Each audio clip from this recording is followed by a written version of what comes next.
Anyway, going back to our series this July or August, no, we are moving to August because we understand once in Negros when we enter into August, ang banila time ni sang tiga piligado, no, sang mga kadamaan because the sugar cane, no, they're just waiting for a harvest. No, but in fact, we will talk about that later on as we talk about the satisfied life. No, this is what we are going to talk about this morning. So, what does it mean to live a truly satisfied life? No, I know for sure many of us we can say, I am satisfied with my life, no, on what the status we have right now. But the question is that truly meaning of a satisfied life? Brothers, sisters, and friends, we live in a world that constantly tells us we need more, right? We need more. For what you are right now, you ask for more, you want more, no? And more success. This is what the world is telling us. We want the world tell us more positions as much as possible. The world will tell us more recognition. We want to be appreciated. And every one of us longs for more for us to have a satisfied life. No, I am not sure. Maybe somehow we may understand that we want more for us to be satisfied. We search for it in different places. That is why sometimes we're looking what the beautiful places where can provide us a green pastures because we thought that this can give us a satisfaction, a satisfied life. Maybe in our career, we choose a career that we think that it will eventually give us a fulfillment or satisfaction in life or achievements, the status in life or wealth. We thought that everything we have, these things, we are satisfied already, no, of all these things. But is that truly what defines a satisfied life? You have achievements, you have wealth, you are in plenty, you enjoy things in life. Is that really what defines life? I would like to ask you, you don't need to answer. Are you genuinely satisfied with what you have right now?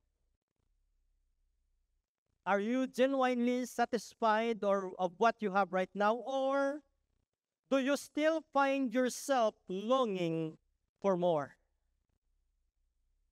Which one do you think you are? No, you can answer by your own. You can be honest to yourself. Maybe if you are looking for more or you are satisfied with your life. The truth is the very nature of humanity is to desire more. That is the reality. We want more in life.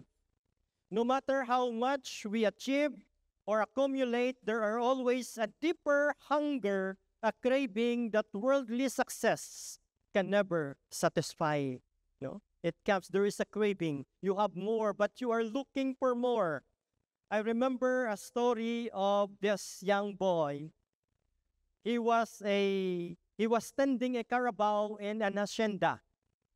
No, he was in high school at the time, and when he was in the field, he saw an airplane. And he said in his dream, Lord, someday can I ride on that plane? And he started to make more dreams. Lord, can I go to Manila someday? Because as a province boy, the desire of going to Manila is a fulfillment, it's a dream. Can I ride in a boat, Lord, someday? And this young boy went to his home. He saw his mother counting money because his mother was a bookkeeper in an hacienda doing the payroll for the people. And he started to ask, Lord, can I have 10,000 pesos someday? Because this little boy only received 20 or 50 pesos when he went to go to school during that time. To make the long story short, the boy finished his college. In fact, he took engineering and started to work. He transferred to Manila. He became backslide then. At the time, he is away from the place, from Bacolod. And he started to recall his dream. He said, wow, it's my dream that before that can I ride on a plane, I'm here for free. The company paid for it. I'm now working in Manila. I'm going back home to boat and all these things. I received more than 10,000 in my salary. Wow, that was his dream. Then this boy started to crave and asked the Lord, Lord, how much is 100,000? He started to ask. And again, to make the long story short, this engineer was given an opportunity to work abroad and receive thousands or more on his salary. And he said, wow, I just asked before to God that just to Manila, but I have no opportunity to go international. He received 100,000. This boy became now an engineer, asked the Lord, Lord, how much is 1 million? And this engineer started his construction firm, and he had a multi-million project, and he enjoyed. He received millions, and of course, the project and payments and so on, to a point of his life that he encountered the Lord. And when he encountered the Lord, he should supposed to ask for more. And he asked, Lord, what's the next to 1 million? He is supposed to ask the Lord how much, but he realized that Lord, he said, anyway, that engineer is me. No, I'm not a millionaire, no, that was just past, but I experienced that. I started to ask, Lord, how much is next to 1 million? But I stopped. I said, Lord, my middle name is Billiones anyway. I don't have to ask that. I am billionaire in heaven, trillionaire, or whatever billions I have in heaven, oh Lord. Brothers, sisters, and friends, I share that because sometimes we want more. No, I asked God for more of everything I thought I needed. My heart was restless, always reaching, always longing for more. But everything changed the moment I truly encountered the Lord at that moment. In that sacred moment, God transformed me. He shifted my desire for more into longing for just one. Not one thing, not one answer, but one person. The one who holds everything, the one who satisfies every hunger, the one who is not just enough, but more than enough. And that one is Jesus. That is why he decided to go back and somehow he serves the Lord. I realized that I didn't need more things or more achievements. All I need is Jesus, and in him I found everything my soul had been searching for. Psalm 73:25, whom have I in heaven but you? And earth has nothing I desire besides you. Jesus is the treasure, the answer, the fulfillment, and when you find him, you know that Jesus is enough. Brothers, sisters, and friends, I know I am not one of those. But for sure, many of us also came to that point that we long for more and more. As we receive the thing, you ask for another more. You are not satisfied. You are not contented of what you have. I pray that you will encounter that one. That is, his name is Jesus.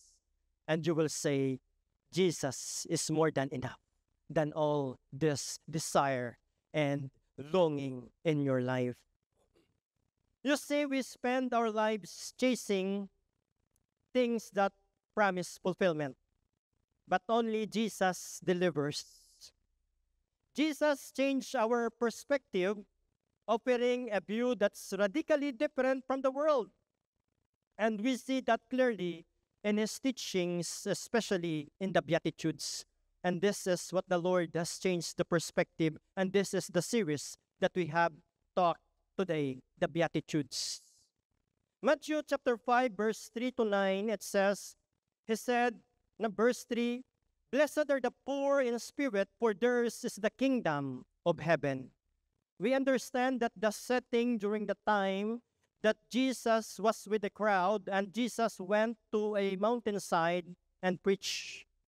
Brothers, sisters, and friends in this world, the Beatitude changed the perspective of this world.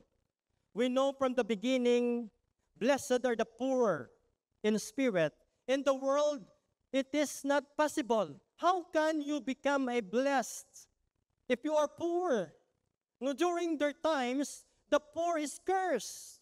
No, the poor is a result of sin during their culture, during their time. But the Lord changed that mindset that you are poor in spirit, you are blessed, for yours, for theirs is the kingdom of heaven.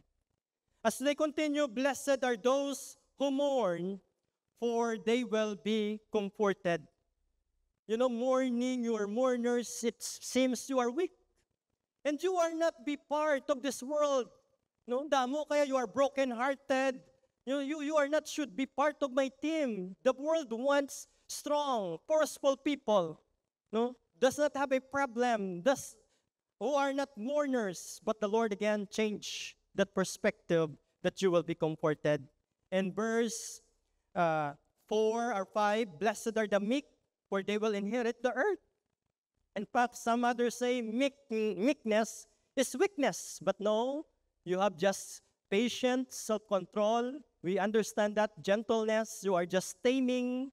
No, you have a self-control. We learned that last Sunday, for you will inherit the earth. And today, we will talk about blessed are those who are hunger and thirst for righteousness, for they will be filled. How come you are thirst and hungry? You are blessed. But of course, the word there for righteousness makes difference. And we continue for this Beatitudes for the coming Sundays. But today we will talk about this Matthew chapter 5, verse 6. Verse 6, blessed are those who hunger and thirst for righteousness, for they will be filled. Now the background here in verse 5 or verse 1 to 2, when Jesus saw the crowd, he went up to the mountainside, and his disciples came to him, and he began to teach them. No. Brothers, sisters, and friends, during this time, Judea was under the Roman occupation that time. No. Which makes the disciples and the Jewish people lives difficult. They, in fact, implement heavy taxation and economic hardships. No. They tax people because there was a corruption. That time, the systems of their taxations is, for example, Bacolod someone will bid, I will give you to the government 1 billion. No, and this person in charge would collect. No, he makes sure that this tax will be higher because the over of 1 billion, it will come to them. No, that is why there was corruptions happening. No? So they feel burdened. No, kita gani dere kung magkuha ta sang payslip ta, ang tax baw kadako. Sang tax, no, gari-gari akita no, kasakit maniman, no? Kapin pa mabatian aton ang aton savings, about 20% may tax pagid. May lang way ko savings. So utod ko, these are the situations that happened to us. There was a political oppressions and limited autonomy. There was a religious tension. No, as the Roman rulers often clash with the Jewish people. No, they have rules, religious rules. Don't work on Sabbath day. That is why there was a clash with the Lord Jesus. The social stratification where the poor and the marginalized were often neglected and exploited. We can see that sometimes maybe it is happening to us. And Jesus' disciples, many of whom were fishermen, were tax collectors and common laborers. No, and they live under this burden. They were not part of the elite or powerful classes, and they felt the weight of injustice, both personal and communally. So this was their experience. This is the situations of the crowd. They were oppressed. They felt that they were being injustice. So Jesus, speaking to a crowd of oppressed, hungry, and not only physically, but spiritually hungry people. They longing for, including the disciples, freedom. from Roman rule. That is why they ask, Lord, will we turn down the government, the Roman government? Because they want freedom, justice for the poor and marginalized, spiritual renewal, and divine intervention. But Jesus perceived their inner thought. Nakita ni Lord ang ila tagipusoon that they're longing for these things. Jesus did not respond to outward behavior, but he addressed the heart condition. So when Jesus spoke the Beatitudes, he was speaking directly to the deep longing of those gathered, especially the poor, the oppressed, and the spiritually hungry. That is why, brothers, sisters, and friends, if you are here today, you are experiencing injustices, oppressed, you are hungry, the Lord sees your heart. The Lord sees your situations. Hunger and thirst are urgent physical needs. Sino diring wala ginagutom ka ginauhawaw? It is our physical needs. That is why Jesus uses this metaphor to describe the spiritual craving for God's truth, justice, and holiness. So kanami si Lord, He used this because this was the experience of the people. They were thirsty. They were hungry. No? And physical hunger shows you are alive. Sino ding wala na ginagutom, it means hindi ka na patay ka na. Kaya patay, wala na ginagutom ka ginauhaw. Kung ginagutom ka pa, thank you Lord. Buhay ka pa. No? Basi subong iban gani, gakrave na kita anong panyagahon ta karon. No? Ara na sa mind, hindi na makadto nga restaurant karon. But totod ko, spiritual hunger shows your soul is awake. I pray that not only physically you are hungry, but I pray that you are also spiritually hungry. It means your soul is awake. Kung wala na ginagutom utod kung imo spiritual life, maybe it is dying. I don't know. You may have come hungry and thirsty today, but my prayer is that you won't live the same. You come here, you are thirsty. Maybe physically, hindi lang thirsty, bro, basi may food dira sagwa. But I pray that you come here, you are spiritually hungry and thirsty for the Lord. I pray that as you come out, you will not remain the same. That is why as we come earlier, I said, as we start the praise and worship, wow, thank you, Lord.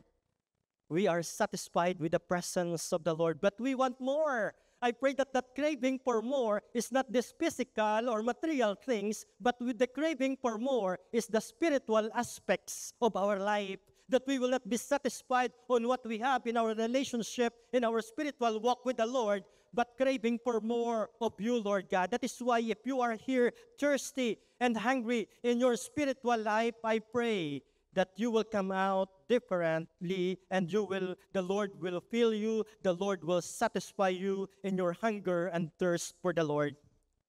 Jesus promised that this hunger and thirst would not go unanswered. That is the promise of the Lord. God would satisfy it. That is why I pray that you will be hungry and thirst for the Lord. Blessed are those who hunger and thirst for righteousness. And what do you truly hunger and thirst for in life? Utod ko, ano subong ayhan ang ginakawawan mo, kag ginakagutuman mo? No? Because we have to be careful. Ang balgani ni Pastor Jobert, basi addiction ina.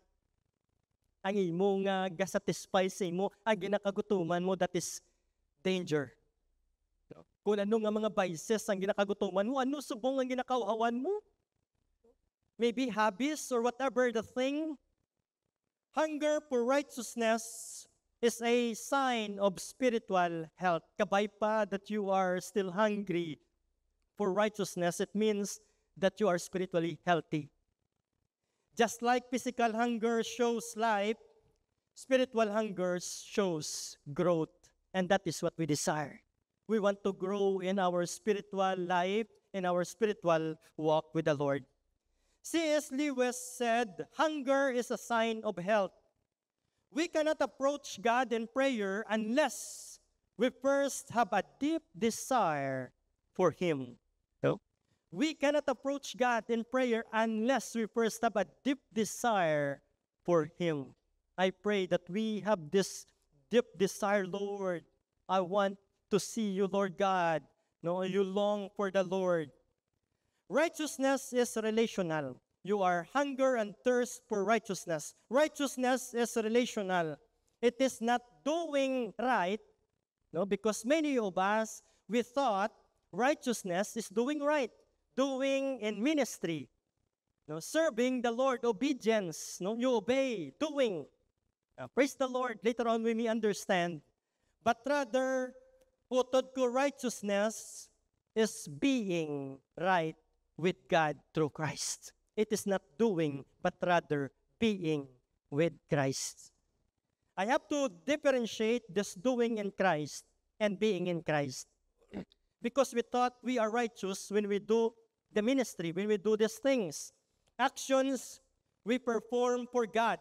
We thought we do that, we are righteous. We do the ministry.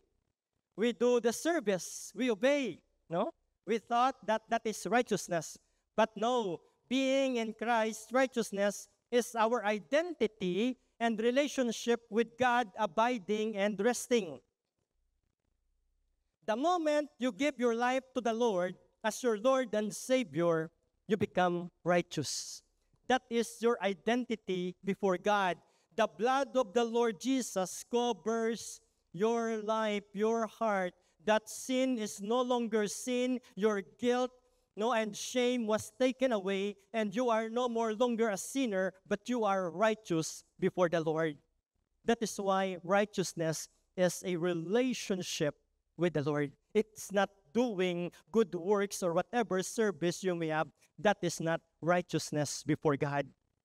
Doing in Christ is external activity and productivity. No, we thought that we do have maybe attended all the services in Ayala, the 4 services. You are righteous. Doing things or ministry, you are righteous. No, it is internal transformation and intimacy with God. That is why, no, sa mga aton nga mga minister, we have to check. Maybe we are just doing, but we don't have intimacy with the Lord. No. Doing in Christ should flow from being. No, otod ko kanami sini.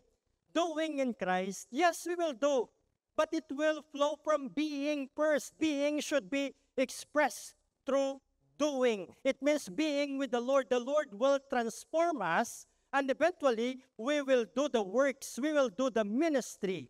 But first, we have to be right before the Lord in our relationship to Him. And eventually, your doing must be the expression of your relationship to God, of your being with the Lord. It will come out. You will serve in the ministry. You will obey the Lord. You will do the works that the Lord has given or entrusted to you because of a result of being with the Lord.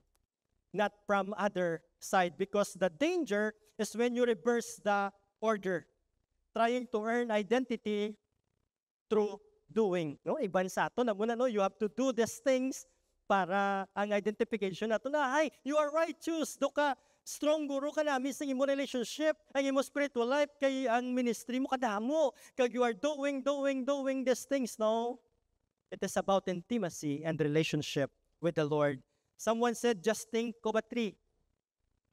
A tree being is the root system, unseen but essential for life. No? Ang nila ang being, just a root. Hindi makita because it is personal. It is an intimacy with the Lord. You are alone. Your relationship with the Lord. You are just having a root of a tree. But doing is the fruit, visible but only healthy if the roots are strong. That is why being with the Lord will eventually become fruitful. Your life will become fruitful, and that will be the visible that the root is healthy because you have an intimate relationship with the Lord. So otod ko, now I will just share signs of someone that are hunger for righteousness. No, these are just few, but kung tanawon naton, we have many things. No, one is you feel disturbed and tense when you do wrongdoings. No, that is why kung makita mo do tense ka bla. Kung ang isa ka tawo na kobra sala do galalain, no?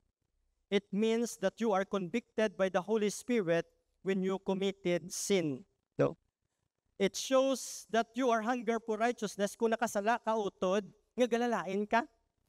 Kung nakasala ka, nga gina-convict ka. I don't know, I remember when I was just a beginning in my Christian walk, sang nakasala ko, galalain ko, do hindi ko katulog, Lord. No? Panghayo ka, sorry. Galalain ka. No? Kabay pa, it means spiritual hunger. Pero kung nakasala ka nga, wala ka na galalain, hala ka.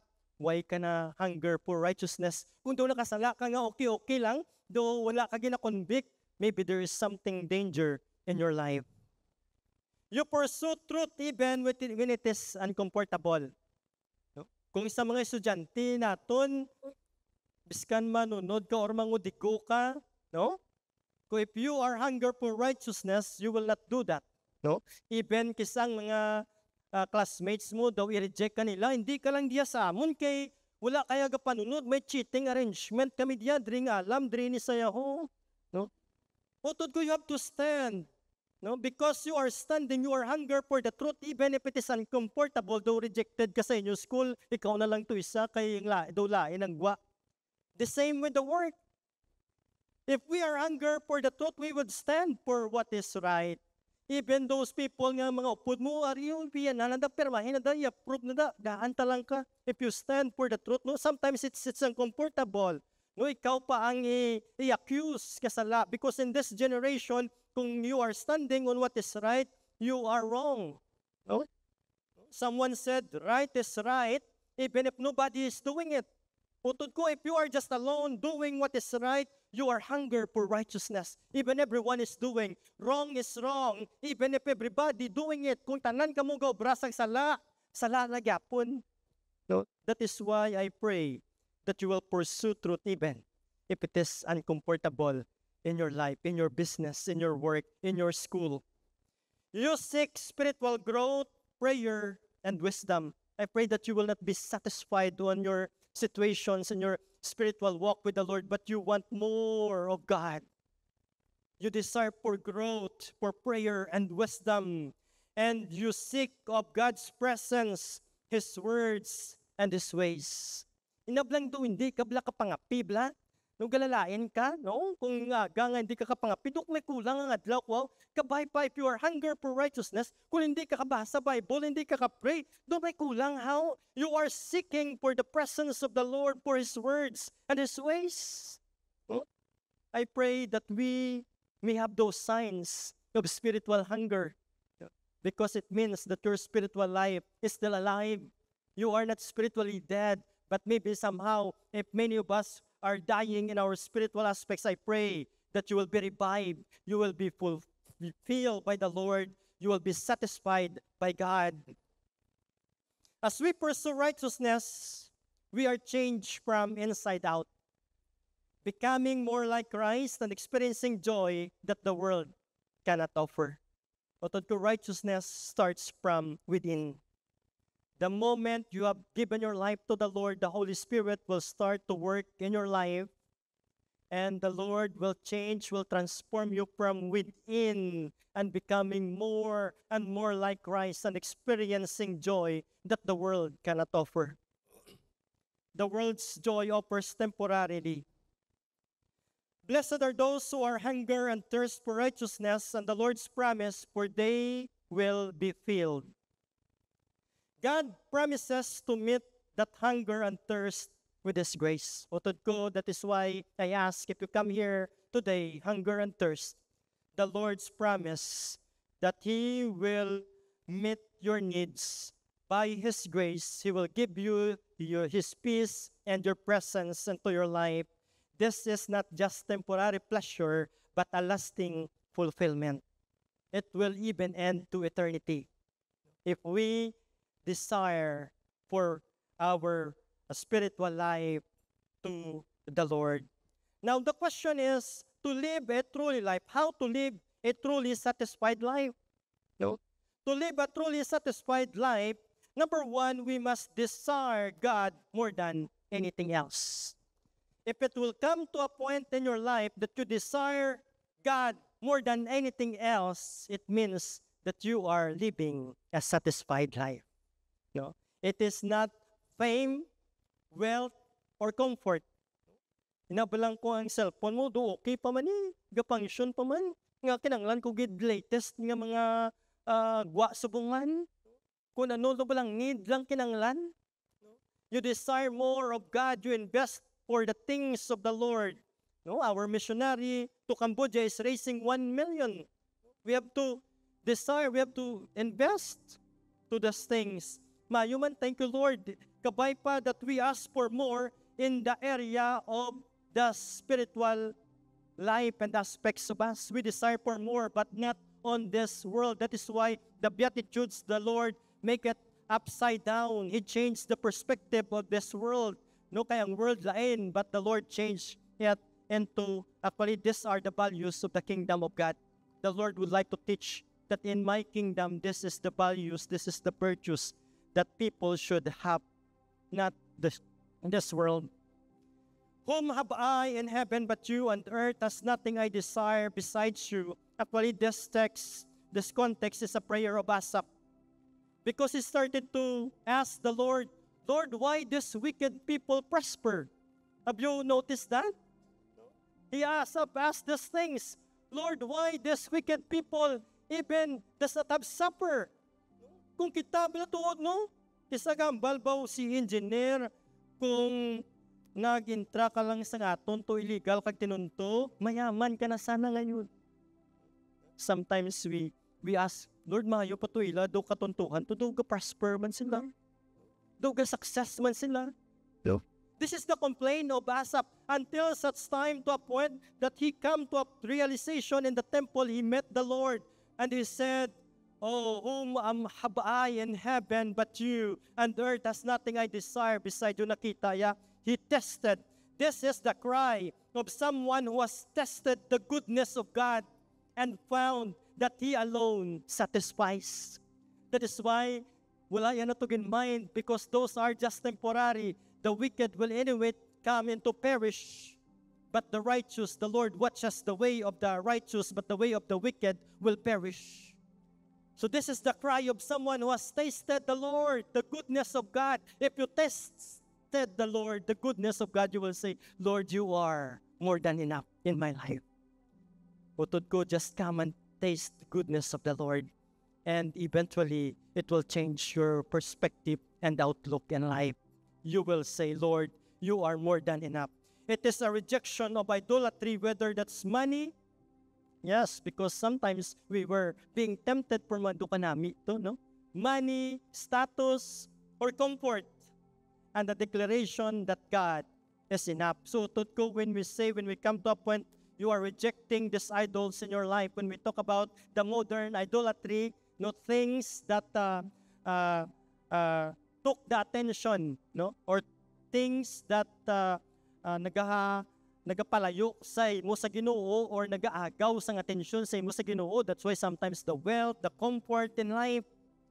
But tutod ko, this is a declaration that you're saying, God is enough in my life.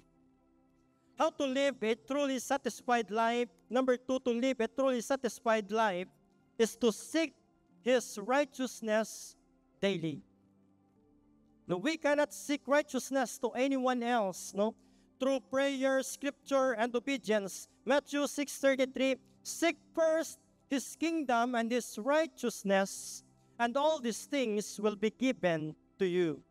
Utod ko, we have to seek His kingdom and His righteousness, and all these things, galing kitaya, we are looking for all the blessings, but not the one who gives the blessing. We are supposed to seek the kingdom of the Lord and His righteousness, and all these things, that is the promise of the Lord, will be given to you. Galing kitaya, we are looking for all these things. We neglect to seek the righteousness of God. At the end, we receive nothing. No, we are even in trouble. Spiritual pursuit comes before worldly concerns, and that God honors those who earnestly seek Him. That is why I pray that we will seek first His kingdom and His righteousness before anything else. All these things, the material things, spiritual, emotional things, will be given to you as the Lord promised. how to live a truly satisfied life. Number 3 is to trust God's promises to fill you. Oh, to good, this is the promise of the Lord. Even when life feels dry or uncertain, the Lord will guide you always. In Isaiah 58:11, He will satisfy your needs in a sun-scorched land and will strengthen your frame. You will be like a well-watered garden, like a spring whose waters never fail. Even when life feels confusing or uncertain, God promised to lead you. Otod ko, maybe in your situations right now that you are in confusion, you are in uncertainties. No, there were problems in your life. I pray that you will trust the promise of the Lord, that the Lord will lead you to that situations. In the driest, most difficult seasons, God will fill and sustain you. This is the promise of God's faithfulness. Even when your circumstances feel empty or overwhelming, it invites you to trust His provision, not just when things are easy, but especially when they are not. Sometimes things goes not in our own way, but I pray that you will trust that the Lord will fulfill His promise in your life. A satisfied life begins when we stop chasing the world and start pursuing God. Ask yourself, if you stop chasing the things, the systems of this world, and you start pursuing God, then you can say, I have a satisfied life because you are pursuing the Lord than these things of this world. True satisfaction doesn't come from achievements or possessions, but from a living relationship with the one who made us. No, it is not just in achievements as we talked earlier.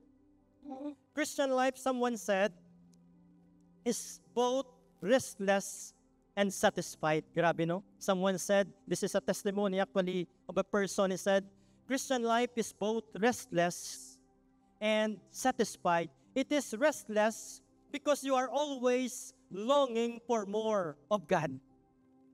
I pray that you are restless because you are longing for more of the Lord. It is satisfied because the presence of the Lord, once you long for more of the Lord, His presence will fill you. That is why Christian life is a life of restless and satisfaction. You are restless because you are not satisfied. You are longing for more of your Lord. As you long for more, the Lord's presence will fill you and satisfies you.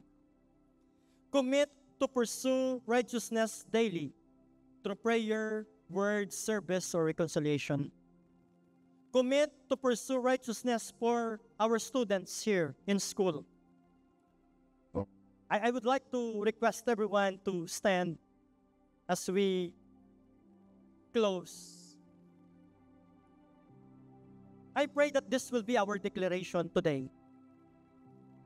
I pray that this will be our commitment to the Lord, that we will commit to pursue righteousness.